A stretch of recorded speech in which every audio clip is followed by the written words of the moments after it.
Oke, baik. Assalamualaikum warahmatullahi wabarakatuh. Ya, mungkin saya cuma sendiri ya, tapi tidak apa-apa, karena saya ingin lanjut menjelaskan Internet of Things ini walaupun tidak ada yang menonton, dan saya di sini untuk menyelesaikan tugas presentasi ya, yang diberi kewajiban oleh bisa.ai untuk saya selesaikan tugas ini. Baik, langsung saja. Mungkin perkenalan terlebih dahulu. Perkenalkan, nama saya Danwadi Pradana. Saya dari Bisa AI Manufaktur, kelas Bisa AI Manufaktur. Saya berkuliah di Universitas Gunadarma dan saat ini saya berada di region Depok gitu ya. Baik, langsung saja ke presentasi yang akan saya berikan, yang akan sajikan materi yang pada kesempatan kali ini itu ialah Internet of Things dan Industri 4.0. Baik, kita langsung masuk ke materinya. Oke. Internet of Things. Apa aja sih yang perlu kita ketahui gitu ya? Mengingat Internet of Things ini banyak dan sedang hangat diperbincangkan oleh para akademisi maupun yang berada di media sosial gitu ya. Karena teknologi ini ternyata sangat berpengaruh terhadap kehidupan kita gitu ya.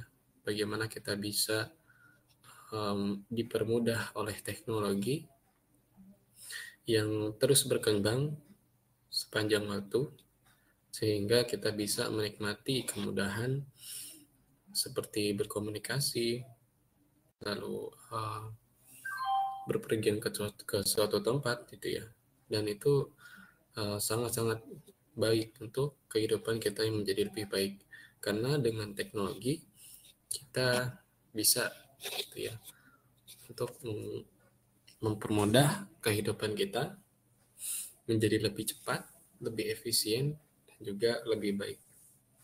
Oke, kita akan masuk ke Internet of Things. Saya akan menyajikan materi Internet of Things, dan apa yang akan saya sajikan itu yang pertama adalah apa itu Internet of Things gitu ya. Kita akan mendalami lebih dalam apa itu Internet of Things, dan kemudian unsur-unsur apa saja yang terdapat di Internet of Things. Jadi Internet of Things itu tersusun dari berbagai macam bidang itu ya, sehingga kita bisa mengetahui lebih luas apa saja ruang lingkup dan unsur-unsur yang ada di Internet of Things. Yang kemudian adalah manfaat Internet of Things.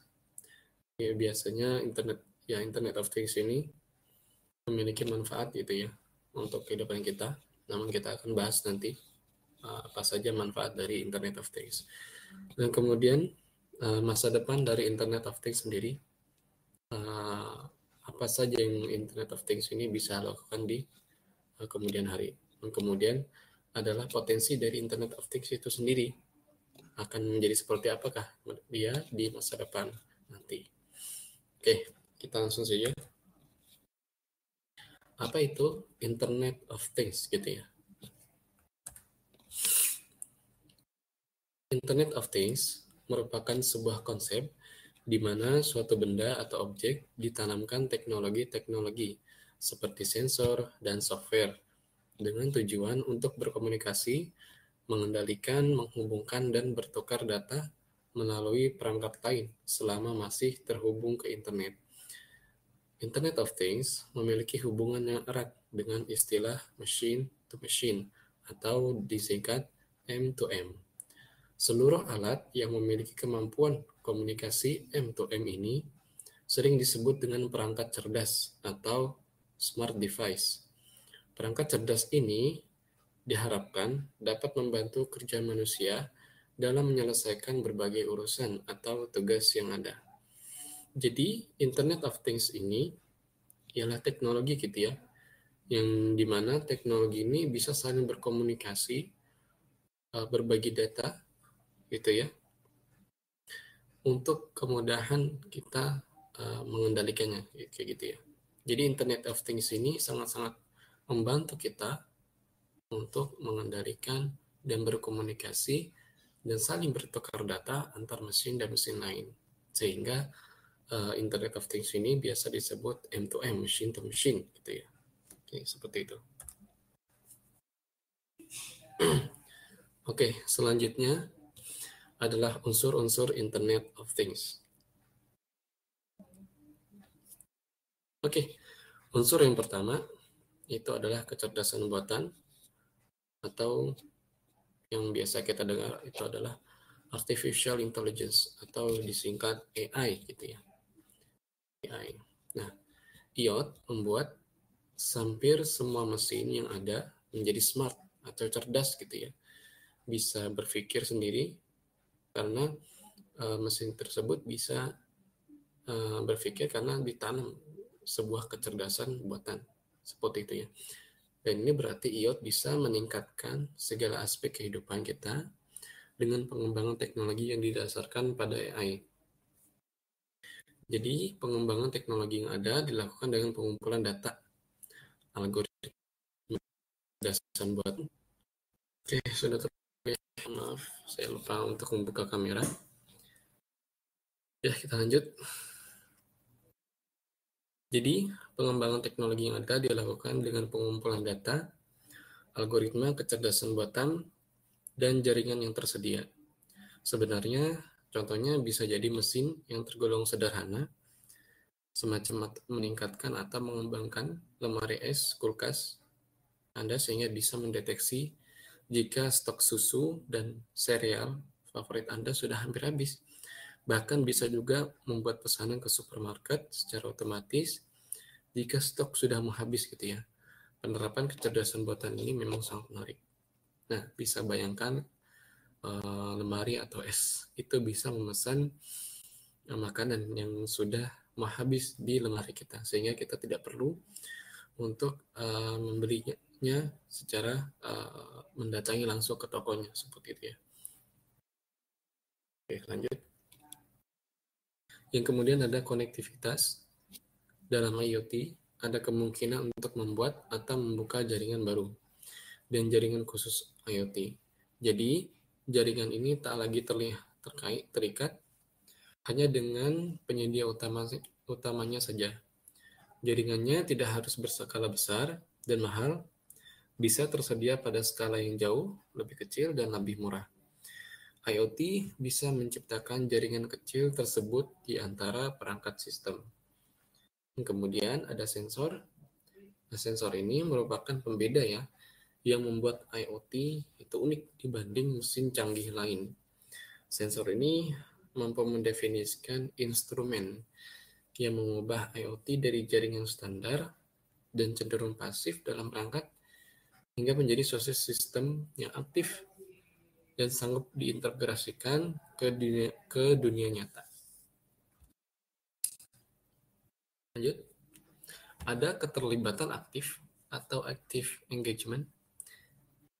Keterlibatan yang sering diterapkan teknologi umumnya yang termasuk pasif gitu ya. Nah, IoT ini mengenalkan paradigma yang baru bagi konten aktif, produk maupun keterlibatan layanan. Kemudian perangkat berukuran kecil, perangkat seperti yang diperkirakan para pakar teknologi memang menjadi semakin kecil, makin mudah dan lebih kuat dari masa ke masa. IoT memanfaatkan perangkat-perangkat yang kecil yang dibuat khusus ini agar menghasilkan ketepatan, skalabilitas, dan fleksibilitas yang baik. Bisa dilihat kayak handphone ataupun komputer kita yang semakin hari itu semakin tipis gitu ya ukurannya. Nah, inilah keunggulan dari kemajuan teknologi yang berhasil kita raih sebagai umat manusia seperti itu. Nah, lanjut ke manfaat Internet of Things. Yang pertama itu saya contohkan tuh di bidang pertanian atau agriculture. Penerapan IT dalam sektor pertanian dapat dilakukan dengan macam cara gitu ya. dan salah satunya adalah pengumpulan data. Data yang dikumpulkan dapat berupa suhu, kelembaban, curah hujan, kadar air dalam tanah, dan pemantauan hama. Jadi kita bisa memanfaatkan data-data yang sudah dikumpulkan di lapangan untuk kita bisa melakukan sebuah tindakan gitu ya. Jadi kita tidak perlu mengambil data-data secara manual seperti itu. Sudah diambil oleh IoT. Oke, contohnya petani dapat mengetahui data-data yang penting seperti kadar air dalam tanah dan suhu sekitar dengan sensor yang ditanamkan. Data-data yang terkumpul dapat digunakan untuk mengambil sebuah keputusan guna meningkatkan kualitas dan kuantitas, meminimalkan risiko, dan mengurangi usaha yang diperlukan untuk mengelola pertanian. Jadi, petani dapat mengetahui terlebih dahulu data-data yang perlu diambil gitu ya, melewati IoT, sehingga prosesnya cepat gitu ya. Tidak perlu kita manual untuk mengambil datanya. Seperti itu. Kemudian di bidang kesehatan, nah dalam dunia kesehatan itu IoT berkembang dengan pesat gitu ya. Dan kedepannya dicanangkan hasil pemeriksaan dapat langsung diterima oleh para tenaga medis atau rumah sakit. Data-data yang dikirimkan seperti tekanan darah, riwayat penyakit, dan penyakit yang sedang dialami, dan lain-lain. Dan sebenarnya teknologi IoT ini sudah diterapkan gitu ya di bidang kesehatan. Contohnya robot perawat di sebuah klinik di Moskow yang membantu tugas dari para tenaga kesehatan di masa pandemi saat ini. Kemudian ada transportasi.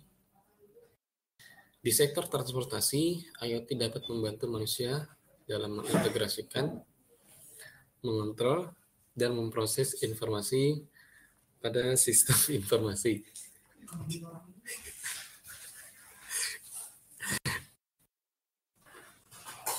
Nah, salah satu contoh Internet of Things dalam bidang transportasi itu adalah mobil dapat parkir sendiri gitu ya, dan mobil dapat berjalan sendiri autopilot. Dan diharapkan dengan adanya IoT ini, sektor transportasi itu memiliki angka kecelakaan yang jauh menurun. Gitu ya. Mungkin kita bisa mengenal mobil Tesla gitu ya, yang sudah autopilot sendiri, dan itu bisa memikir parkir sendiri gitu ya, untuk dari mobil Tesla tersebut. Gitu ya. Masa depan Internet of Things. Nah, ini dia untuk masa depan Internet of Things. Bisa dilihat industrial internet ya. Kita masuki dunia industri 4.0 gitu ya. Dan inilah maksud dari IoT. IoT itu dia mengintegrasikan seluruh data yang ada di lapangan yang kemudian menjadi satu pusat data seperti itu. Jadi kita bisa lebih mudah untuk membuat keputusan gitu ya, merencanakan dalam di bidang industri. Jadi pengambilan data yang ada di mesin itu bisa lebih cepat. Dan inilah yang dinamakan industrial internet gitu ya, atau industri yang memanfaatkan internet gitu ya. Sehingga konektivitas, kecepatan, dan efisiensi dari perusahaan itu bisa lebih efisien, lebih cepat, dan lebih baik seperti itu ya. Itu dari masa depan Internet of Things. Nah, ini IoT is virtualized, analytic become predictive gitu ya, dan karyawan meningkatkan produktivitas, mesin-mesin dapat self healing atau memperbaiki sendiri, dan otomatis gitu ya. Kemudian monitoring dan maintenance atau pemantauan dan perbaikan berkala itu bisa dimobilisasi seperti itu. Kemudian ada lanjut ke potensi Internet of Things. Nah, ini adalah potensi dari Internet of Things. Value of industrial internet is huge. Atau nilai dari industri internet itu sangat besar gitu ya. Connected machine and data could eliminate up to 150 billion in waste across industries. Jadi mengkoneksi mesin dan data bisa memangkas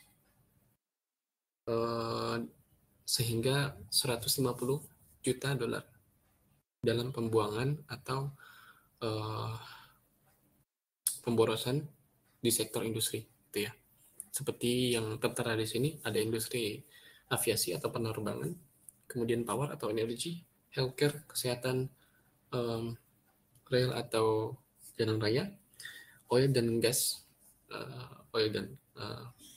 gas. Kemudian segmennya, komersial, gas, kemudian sistem wine, freight, dan exploration, dan development. Dan ini adalah estimasi nilai sampai 15 tahun ke depan. Bisa lihat ya, nilainya sangat besar untuk dari industri internet seperti itu ya. Inilah manfaat dari industri internet. Nilainya juga besar dan juga bisa dimanfaatkan oleh kita, sehingga kita bisa memanfaatkannya untuk menambah nilai ekonomi seperti itu ya. Dan inilah yang bisa kita manfaatkan ke beberapa tahun ke depan gitu ya.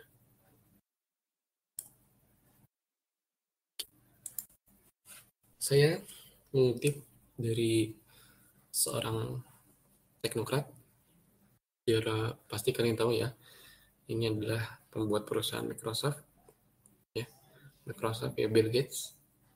Dia mengatakan kemajuan teknologi didasarkan pada cara membuatnya terasa pas, sehingga Anda bahkan tidak menyadari keberadaannya. Sehingga teknologi tersebut menjadi bagian dari hidup sehari-hari. Ya, teknologi yang kita rasakan itu kita tidak merasa wah gitu ya. Itu kayak familiar aja gitu ya.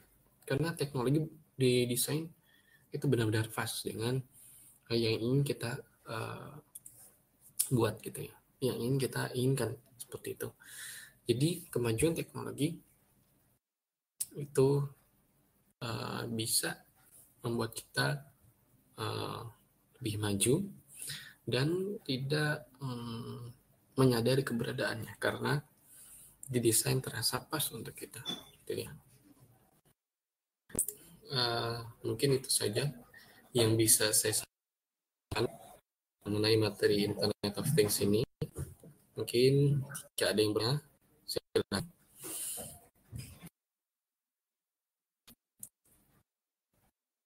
Tidak, karena saya seorang diri. Baik, saya benar-benar maaf kalau tidak ada pertanyaan. Mungkin saya bisa tutup itu ya, materi dari Internet of Things ini. Mungkin terima kasih untuk para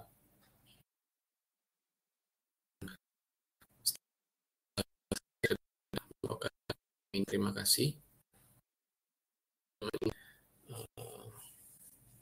untuk webinar saya. Saya ucapkan terima kasih dan saya tutup. Wassalamualaikum warahmatullahi wabarakatuh.